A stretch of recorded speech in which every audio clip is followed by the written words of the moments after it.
Hello and welcome to Animation Wars, where we decide if animated movies belong on the light side of the Force or the dark side.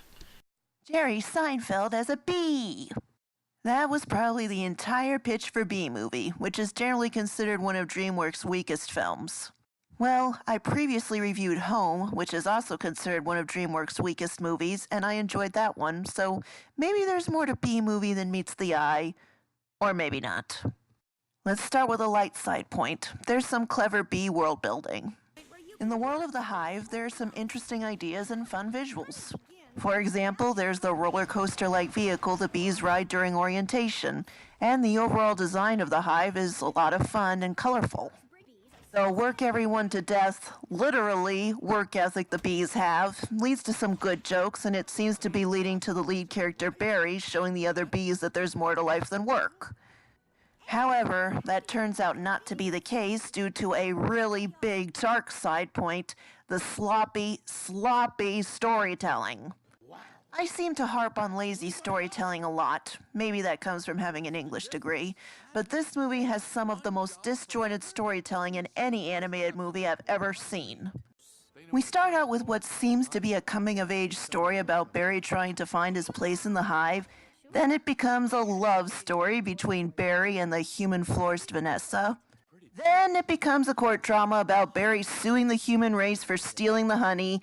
And then, in the last act, it becomes an environmental story about saving the world all of a sudden. Yes, really. Maybe one of these could have been expanded into a decent plot, but God, it's like the movie can't decide which storyline it wants to stick with, and as a result, it ends up being a mess. The storytelling isn't the only problem in this movie either. Let's move on to another dark side point. Too many celebrities. I know DreamWorks loves using big-name celebrity voices they can advertise, but normally, celebrity voices don't actually bother me if they do a good job. After all, it was Mike Myers' idea to give Shrek his distinctive Scottish accent. Kevin Kline and Kenneth Branagh effortlessly bounce off of each other in The Road to El Dorado, and Alec Baldwin gives so much energy to one of the coolest Santas you'll ever see in Rise of the Guardians. Here, however, they went way overboard with celebrity voices, most of whom add very little to the movie. Jerry Seinfeld just comes across as merely reading his lines, which is pretty damaging when you're playing the main character. Renee Zellweger does a decent job as Vanessa, but that's really all it is. Decent. Then there are the in-your-face celebrity cameos. The mosquito voiced by Chris Rock has no point in the story other than to be a mosquito voiced by Chris Rock. Other celebrities come in to voice themselves or be versions of themselves. Ray Liotta, Sting, Larry King. Wouldn't be so bad if the jokes were actually funny, but most of the time the joke just hinges on the celebrity being present. It gets old really, really fast. In-your-face celebrity uses like these are the prime example of why people dislike celebrity voices in animation. Normally I'd try to find another light side point here, but I can't find one, so I'll go for another dark side point. The bee-human love story.